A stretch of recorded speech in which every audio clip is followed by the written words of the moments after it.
Om Om Om Ganganapate Namaha Gangarabhyo Namaha Om Aim Saraswatyay Namaha Om Ganana Antva Ganapatikam Havamahe Kavim Kavinam Upamashravastamam Jyeshtarajham Brahmanam Brahmanaspata Anashranvanuthibisi Dasadanam Om Shri Mahaganapataye Namaha Om Namah Shivaya Om Gungurubhyo Namaha.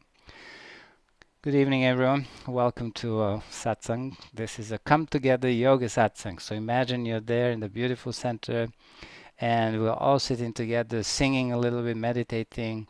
We have Bruce playing wonderful guitar. And so now it's the talk time. So it's okay. So I was thinking that the title itself, Finding Emotional Strength, really it's not quite the most correct.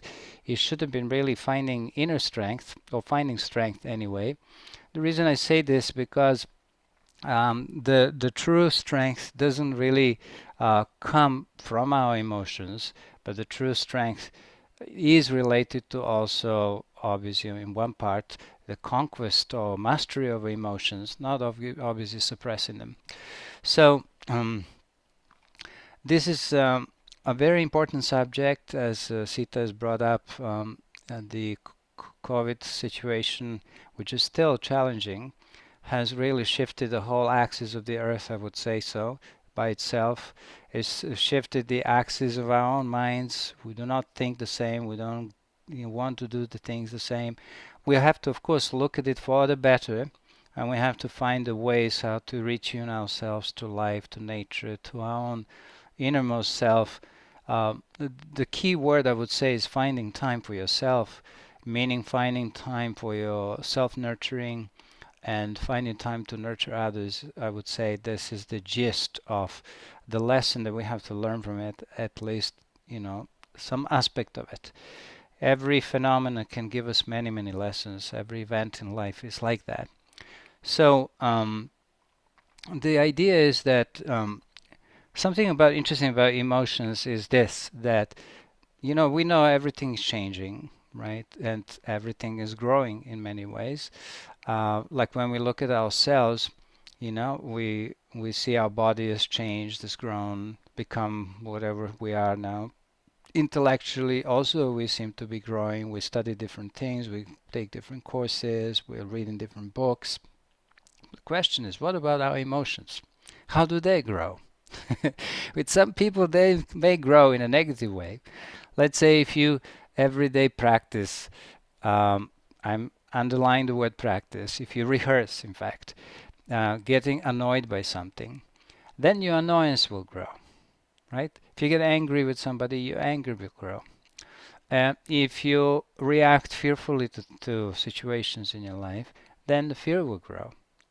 In fact, all of the growth comes from the mind itself. Whatever we think about intensely, consistently, whatever we're thinking and charging that thought with our emotion, that grows. But emotion itself is not really something that grows into necessarily from being who we were as kids emotionally to becoming emotionally very mature. Yeah. So the growth of the physical body, as we know, the growth of the intellect also does not immediately imply the growth of our emotions, meaning the maturing of our emotions or mastering our negative emotions and, of course, building our positive emotions. Now, I don't know if the patience and forgiveness and things like this can really be called emotions. They're more complex.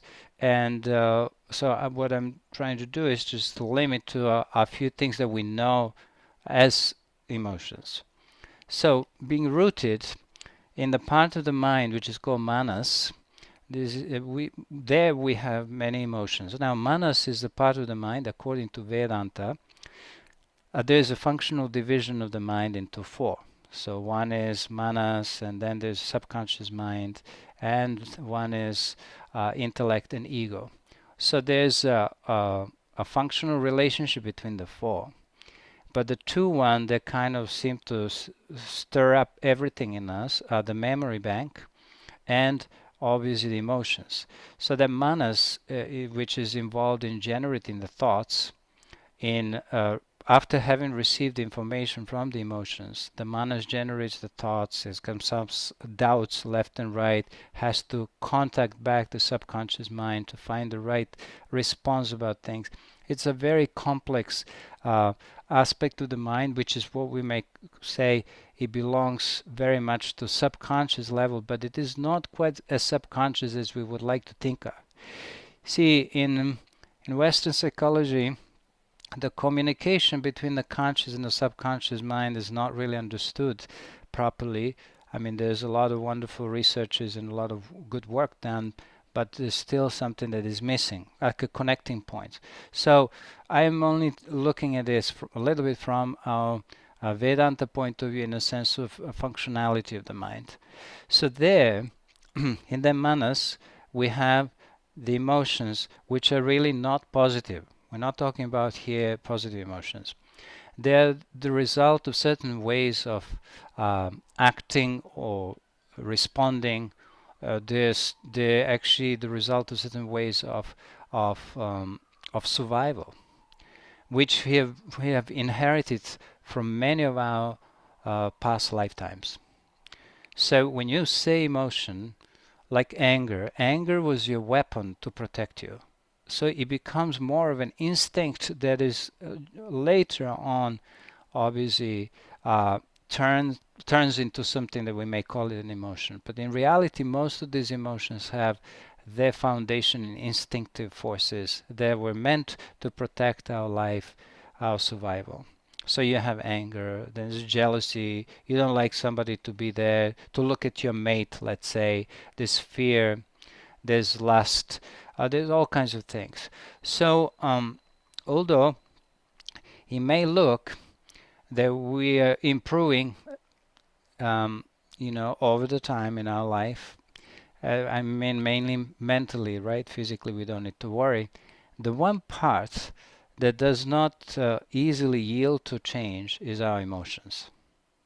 And just try to look at yourself, because they present our primary responses, or mental programs rather, which are responsible for how we react to a particular challenge in life, right?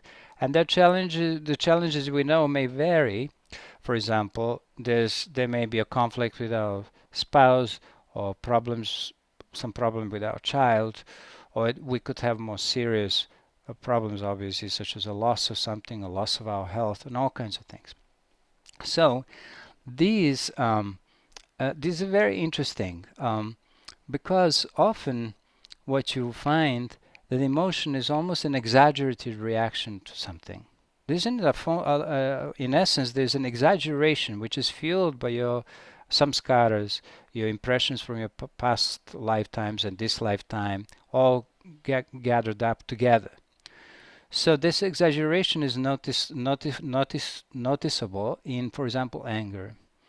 When we angry about something or somebody, there's always an additional something that is added to, what may irritate us.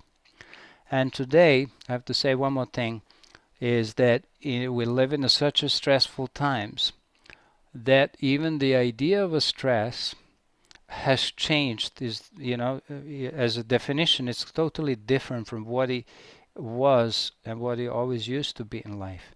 So we can look at the stress, a reaction to stress is a very complex emotional kind of a psychological reaction. And what we find is that the stress, which is normally part of life, can be proactively given to us to build us up, and which means that we could have a situation that will engage us and strengthen us from within, but there will be from time to time. Now what happens, you have this continuous demand on you, that you have to continuously react as fast as you can, as precisely as you can.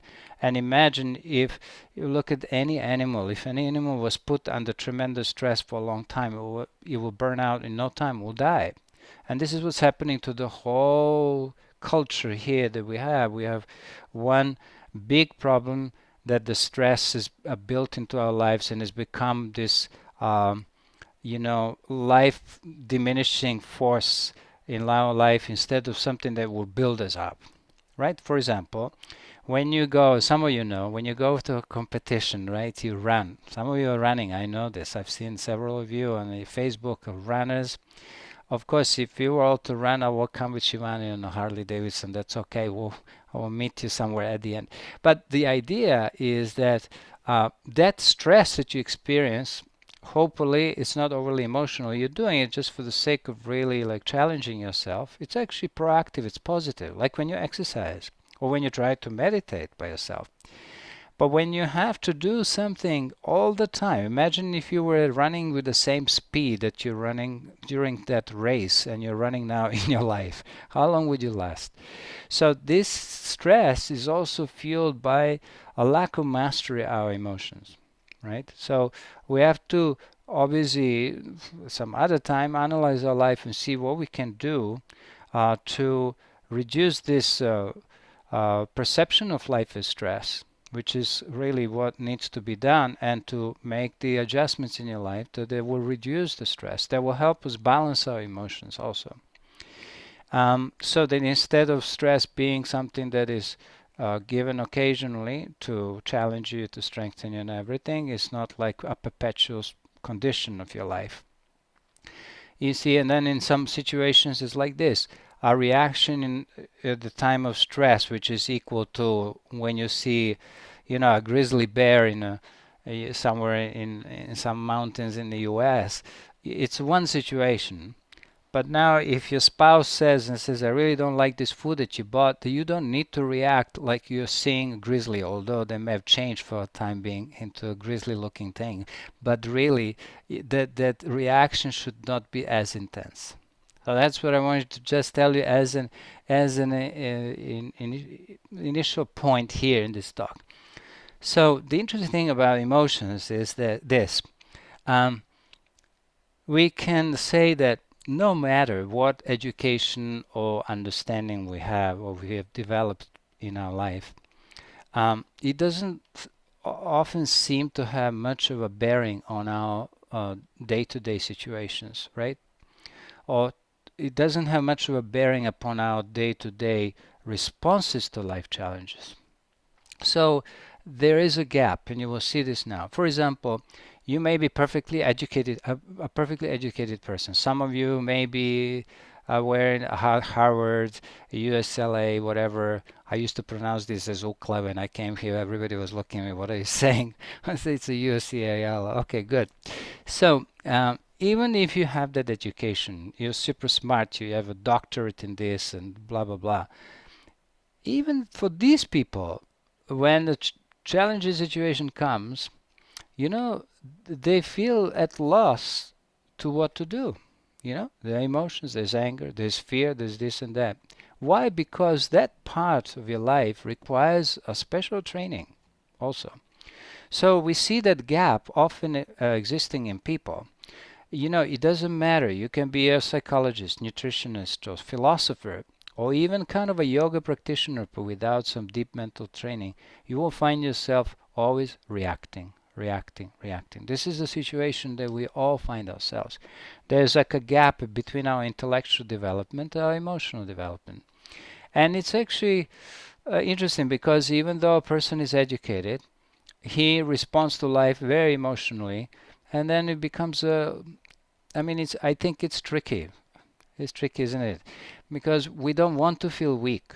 You say, oh, I studied, I'm an educated person, I went here and there. And yet that's who we become. When we emotionally reacting continuously, we display the weakness, right? Which is in Sanskrit called klaibyam. Different words can be used there, but this one is good for now. So it's tricky to really admit that we're adults and that at the same time, and that we are educated, and at the same time that we're vastly ruled by emotions. That in fact, we are, for most part of our life, we are the emotions. And in our country here, in the US, you find that the emotions rule everything. Politics, definitely. All these likes and dislikes, that no life matters. This is all that is all emotional weaknesses. And this is why in the US we find many people finding some, relief in chanting, in bhakti, in devotional practices, in worship of goddesses, God, and anything will do, right? Anything just to kind of help us learn how to deal with our almost excessive vulnerability that we find in particular in our country. You know that for sure. We're emotional about everything. Everything is a big drama. And we make a good show sometimes of things. We can make beautiful things. We can have great concerts, great, whatever shows.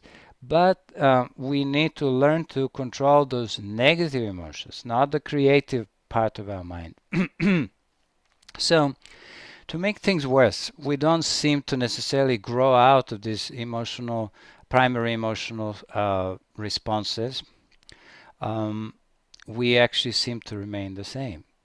So even though you may be like myself, 58 years old, I may look younger because of all these Zoom filters that are present at the moment, but I maybe I do the crow pose or something like that. But the reality is that when the challenging situation comes, that that is a reflection of something that I've experienced when I was a kid. Of course, that's all connected to past lifetimes. There's a strong reaction. I feel, there may be somebody's rude to me, and somebody's like this, somebody like that. That may be true, but at the same time, the response is very much to what it was like when I was a child, with a little bit of a more color to it. So it's that you don't say, oh, okay, here's the child in me that reacts to this, right? It's more colorful. It tricks you because it looks like you're more sophisticated, and so you mix with trying to interpret how you actually react. So that's what it is. So often it seems that emotionally we remain immature and insecure, and at times helpless, right? So therefore, this particular growth has to be initiated by ourselves, right? If you want to emotionally become strong, you need to do practices that are going to strengthen you emotionally. And I will mention some of them. You see, the growth is really primarily centered on willpower. So I will mention a couple of words about this. You all know that I believe in what's called the self-empowerment. I mean, this is really the essence of Swami Shivananda's teaching, be self-reliant. Because if you spend your life complaining, and I had psychic powers in complaining myself for a long time, but if you spend your life complaining, then you will become weaker. Where does this weakness come from? It's not purely even emotional. It is also connected to, for example, the food you eat, the kind of things you expose yourself to, like for example, what kind of movies you watch, what kind of all that builds emotions. For example, if you read, uh, you know, some kind of novels and romance books and stuff like this, even in this young age, then you will build your emotional responses on that basis. So if, let's say, if you're still like a child wanting to watch basketball and this and this and that will stimulate emotions. And that's why we love sports, of course. But the sports are not all about emotions. We know that. So anyway, I believe in the self-empowerment. And there is in the Gita a wonderful verse in the second chapter when Krishna, after having seen Arjuna arguing, complaining, not really wanting to embrace life, not wanting to embrace what his duty was, not really wanting to grow. He was emotional. If you really read the first chapter up to the second chapter, the 11th verse, 10th verse, he's so emotional, like all of us. It's okay. So at some point, Lord Krishna comes in and he says, listen, Klaibhyam mas magamah partha, naita tvai upapadyate. So he says, Kshudram hridaya Klaibhyam tyaktyo tishta parantapa. Wow, I know you understood it, so I'm going to just say a couple of words. He says, do not yield to that weakness, to that impotence, right? Klebium is the word here. Kleb means to be timid. It's a root, a verbal root. So he says, don't fear. If you cut out fear in your life, you're going to be free. You will have the strength over all your emotions. The fear is the first one that feeds everything and everyone. It is because of the fear that people are violent. It is because of the fear that they fight. It is because of the fear that people lie. It's because of the fear they do all kinds of things, right? So I always say fearlessness is the first key to gathering emotional strength. I hope you agree with me. But this is what Lord Krishna says. So at the end he says Tishta. Tishta means stand up, Arjuna. And he calls him Parantapa, which means a scorcher of enemies. Meaning, of course, you have to take here in a kind of metaphorical sense that you can win. You have to just know that that is the job you have to do. You're born to discover your own strength. But in order to do that, you have to trust life. When the life puts you in different situations, it puts each one of us, and very often in uncomfortable situations, it's only for one reason, is to help us grow. It's like a Lord says, listen, I want to make a little bit more interesting life of this Swami Sadasivananda. Let me like put a little obstacle here, a little annoyance there, so he doesn't think he knows everything when he gives this kind of talks. So he does like that, you know. Then, for example, one time I went to the post office here, and I saw an empty machine that somehow we were all like just using the machines to send some packages, and there was some guy, and he really knocked me over. Can you believe it? And here is just what I told you. It doesn't matter how much I studied, what I did, how many talks I gave in satsangs. Here I am completely enraged. And so I have two parts of myself. One, the old self, which you never met, thank God. There's the one that probably will kind of go on a Harley Davidson and will say, okay, you're like this, I'm going to punch you right away. I wouldn't even say that. It will be just, the punch will go back. But there was this second self saying, oh, come on, man, you're a spiritual man. You cannot do this, So there was like two voices fighting, right? One was like a little emotions, and the second one was like, come on, you were at the Harvard University of Spirituality, Koshivananda. You should know better, So we all tossed like this. And needless to say that there are many other little things. If you watch every day will bring you into some interesting situations which you can actually utilize every moment for your growth. For example, every situation when you feel like you can get angry is an opportunity to become and learn to learn patience, right? Every time. Suppose somebody, you don't look for the logic here. You don't say, if that person is illogical, of course I'm angry.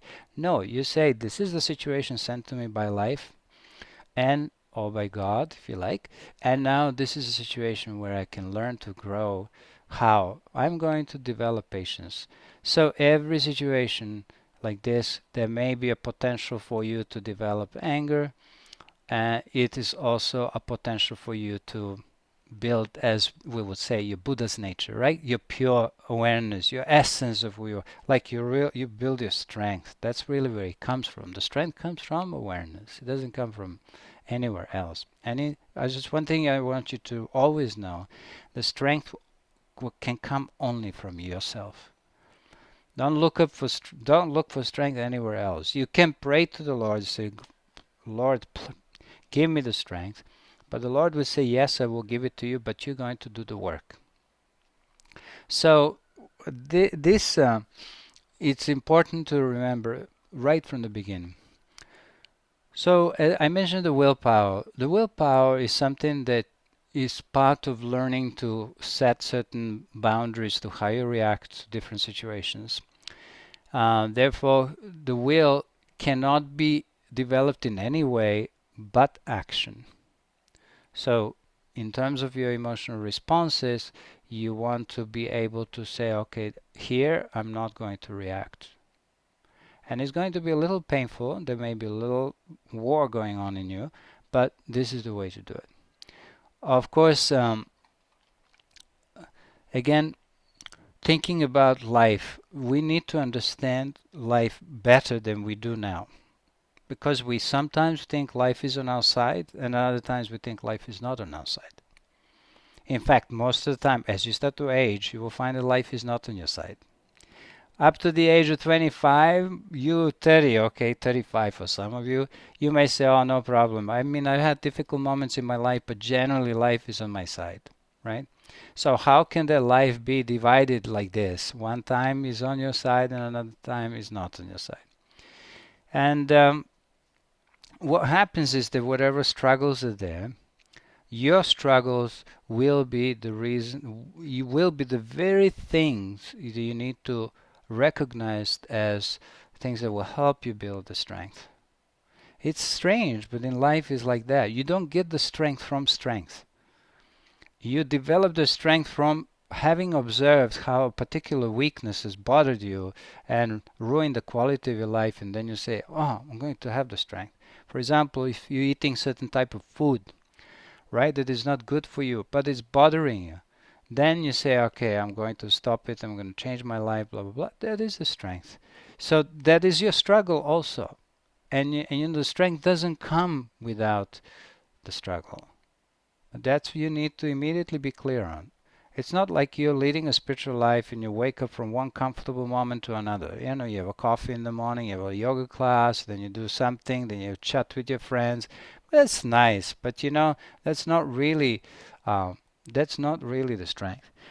So the strength also doesn't come from winning. It's not like you're winning and you're getting the strength, right? So as Gandhi said something, when you go through hardships and decide not to surrender, that is strength.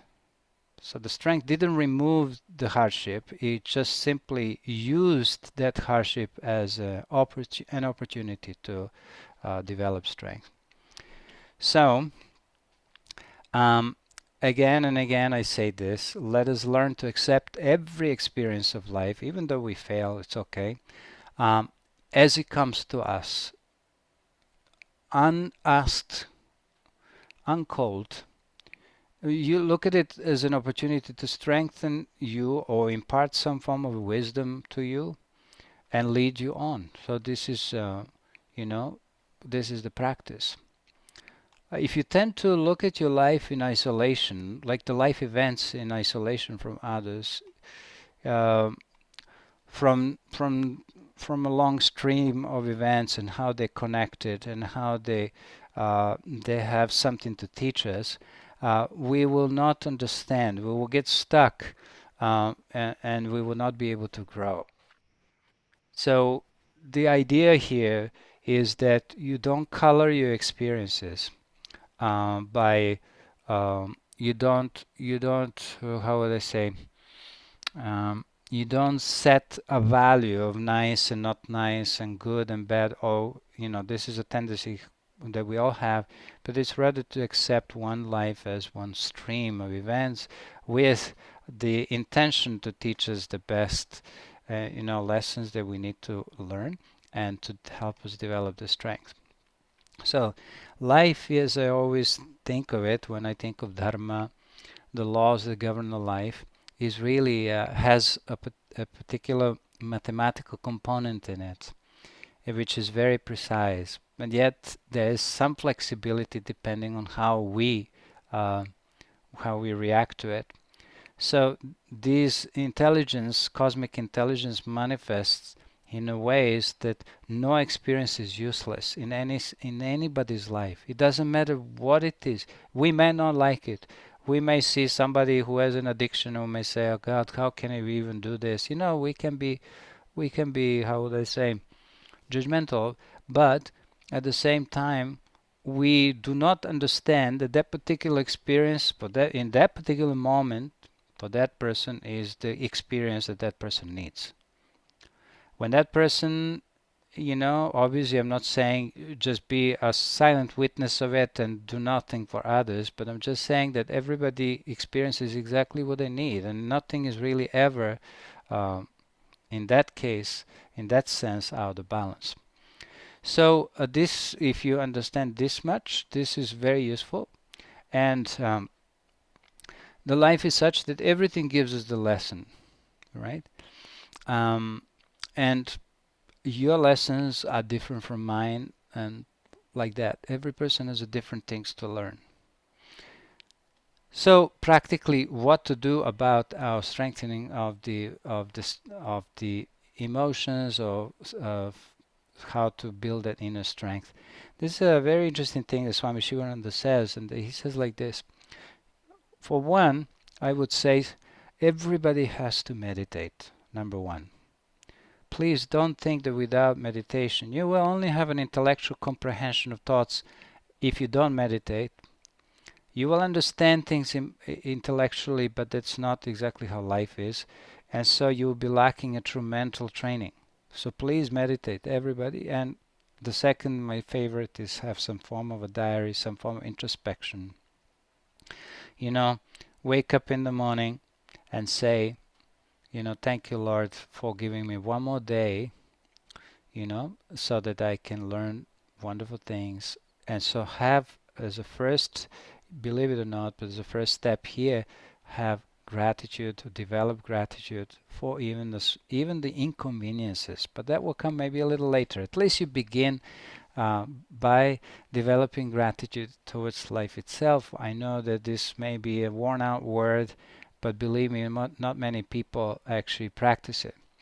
So as you start to practice your meditation, you will find that there's another need that comes to us, and which is to learn to reduce the number of thoughts that we have in our mind. This is very important. Okay, so the fewer the thoughts in the mind, the greater the mental strength, and you have the greater concentration. When we are emotional, when we are upset about things, we cannot concentrate. These are two contrary things. So suppose that an average number of thoughts that comes through your mind is, let's say, 100 per 5 minutes, right? Now imagine if you wanted to reduce, I'm like speaking as if we are quantitatively reducing the thoughts, but this is possible. By constant practice, let's say from 100 you reduce it to 90. So what will happen then? Your power of concentration will increase by this 10%. And the thoughts, as you know, are directly related to desires. So the more the desires, the more the thoughts. So if you really want to be able to reduce the number of thoughts, you also have to, if I would say desires, reduce the desires, maybe I want to say it in a little different way, is try to reduce the curiosity for unnecessary. They were maybe the best, because some desires may be good and necessary in your life.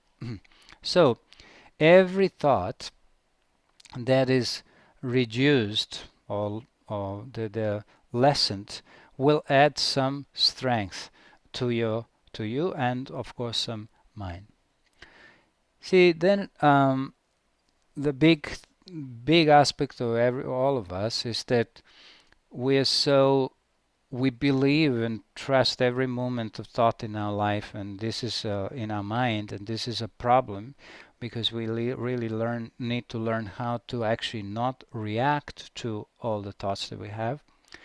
So let's say someone has said something bad about you, or insulted you, or these things happen. So what should our attitude be towards it, and what should our training be towards it? Now, we're not discussing whether that's what you heard is something you have to learn from or not, but just the very moment when something happens, you have to learn to become immobile mentally.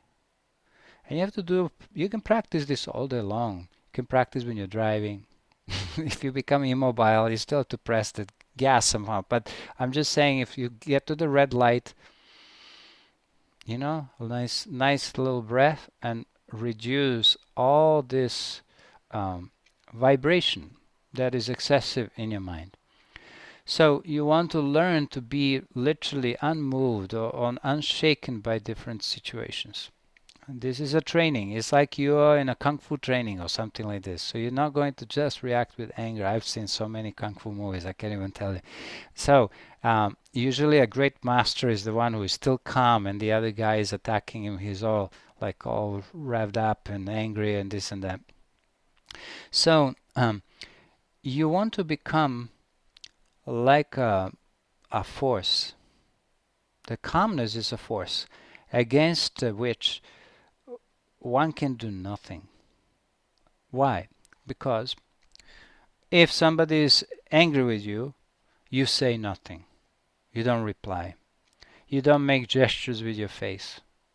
You don't say a word. So that whatever the words came to you have not really caused a vibration that is actually similar to the vibration of that person attacking you or whatever. So you try to be completely calm within and without. So when you're able to do that, you will find you're able to keep your little butterflies in your stomach not happening. They will be not there. Your heartbeats are very same, right? So believe it or not, this is one of the practices that we need to concentrate on, and that is to really dwell on the idea of calmness and to try to address the situation with as calm mind as possible. Because how can any agitation or a negative emotion per se help that situation be resolved? I mean, how many times do you know if you had a fight with somebody and let's say typically between partners is that your own reaction after you've been attacked or vice versa only made things worse, you know? So even from a point of view of resolution of situations, it is a very wonderful thing to learn to recognize uh, this agitating part in your mind that it needs to be just simply calmed. And for that, you need meditation, you need yoga practice, you need these things to help you develop that. But the most important thing is the awareness of the mind becoming anxious, the mind worrying, the mind, that is the training that we have to do in our life. Is to recognize, these things are there, and this is the solution. Relax into it, let it go. Don't try to follow it like that. So basically, if you are able to, remain calm like this, you will find that you will start to have a comprehension of why and how things happen. For one, your intuition will develop as a result of it. But it's also, you will see how much of that agitation, emotional, stimulation, is so much part of our life. Even when there's nothing in a single day that takes place in our life, our mind will build the dramas around it. It will be something or the other that will feel that there's a reason why we should feel anxious, why we should worry, and all that. So I think this is one of the practices that we have to do. Now, of course, what weakens people, apart from bad food and all these things that we know, it's also the fact that we have succumb to this temptation of pleasure in our life. And honestly, if your life is focused on enjoying one thing after another, as a result of it, you will become extremely weak. For example, if you eat food only that is pleasant and pleasurable, and you cannot eat, a brown rice, which is, very simple, you cannot eat, some simple food. It doesn't necessarily need to be untasty, but if you're continuously depending on food to be of certain type, you will find you becoming weak. The weakness here is dependence, right? So if you're continuously depending on others for your own fulfillment, for your own emotional fulfillment in this case, if you need other people to be always somebody who will express their love and tell you this and that, you're going to also succumb to weakness. Yeah, this is the problem. Then of course there's attachments, there's complacency of some kind that may happen in our life, whatever. Or we may feel victimized by certain people or particular experiences that we had. All these things will weaken us. Now, the strength that we talk about in spiritual life is really not the strength of a macho man or woman. Even though I love the, you see, it's a little bit like what you call the lady. Um, oh my God, that movie. Anyway, I can't remember now. Anyway, it's not the strength. There's a pliability in it. It's not rigid. Okay, so it's not like you cannot let yourself feel pain. Oh, it is not the question. But what the strength here is to have this faith in yourself, to have this conviction that everything will be okay. You know, even when the things seem to be falling apart, everything is okay. This is like the training that you have to take. And what you can do, I'll give you a little a suggestion here, if you want to try it, is to write a list of things that inspire you to practice.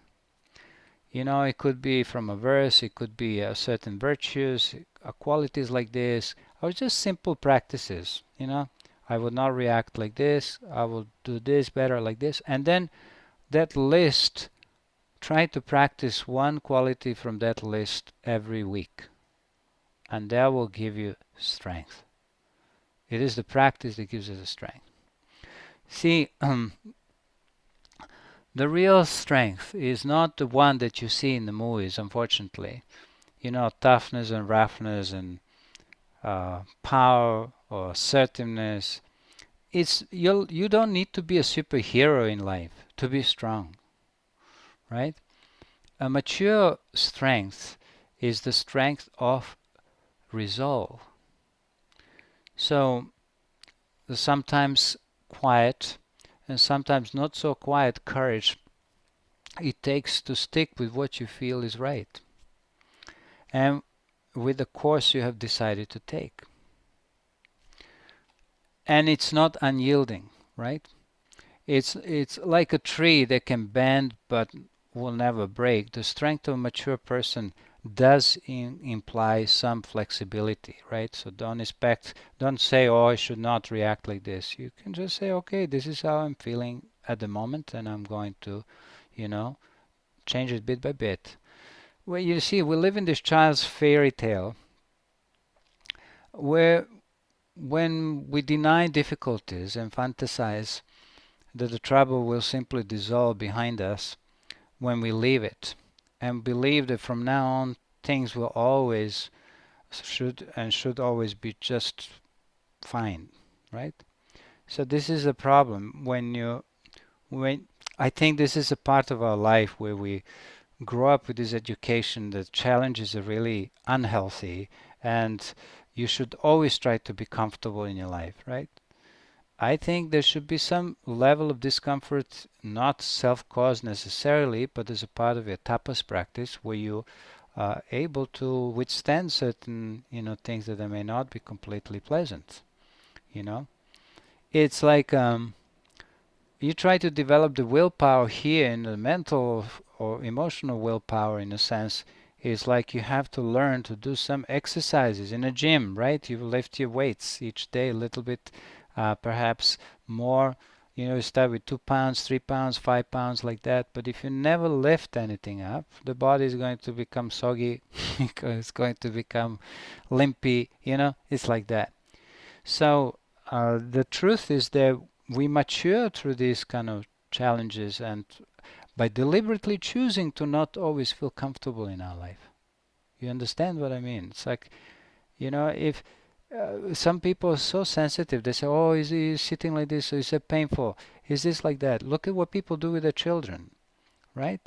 They can't let children go through any difficulty. Like they won't expose them to any strengthening factor in their life. They always have to be shielded from every experience. No, why? Of course, I'm not saying throw them into a deep end all the time, but it should be like that. See, these kind of challenges can be very creative. And sometimes This is the very things that you need in your life to become strong. I myself didn't realize this for a long time. I don't know when I started to think like this. I always felt that there is something which is called the mental training, and I have to discover it myself. You know, even in spiritual organizations, we say difficulties and challenges are like this, and we practice, but really, it's yourself that has to discover the methods how to deal with different situations and to concentrate on fact on something that is always within you, which is your own strength. Just to finish now, I will say that Swami Shivananda has a wonderful reading today. I put it on the Facebook. Something where he says, "Destroy ruthlessly the thoughts of fear." Ruthlessly, you know, no compromise. Just this one practice will give you so much strength. You don't need to know hundreds of techniques. Not, this time the satsang is more just to initiate some kind of thinking for us and to initiate some desire to practice and practice itself. But it's not meant to give you an overall view of how to develop emotional weakness. It's not possible because the mind goes in different directions. Sometimes I pick up one thing, another thing. So I say what I say. But if you just take this one with you, is that to destroy ruthlessly the thoughts of fear, right? That's the first one. Then he says, destroy ruthlessly the selfish thoughts also. Don't have your life centered in the self, which means I must be comfortable and in a pleasurable state all the time. No. Then each one of these thoughts like this. But I would say with just working with the thoughts of fear, you are going to have such a wonderful experience, even tomorrow itself. So no compromise, zero tolerance for fearful thoughts, for worrying thoughts. It's a big contribution to building our strength. Because every time we identify with these thoughts, they kind of drain our strength and they drain our also self-confidence. And so we need to be able to work with it. But I remember, I always say, even though I give most talks like this, something about little psychology, spirituality, all that, the methods that are used in yoga are not strictly speaking um, cognitive only, right? It's not just learning about thoughts and deciding tomorrow. We all have to meditate. If we don't meditate, we will have no success. This is what I want to just say for the end. There's a lot more to say, but I will stop here. Om, om, om.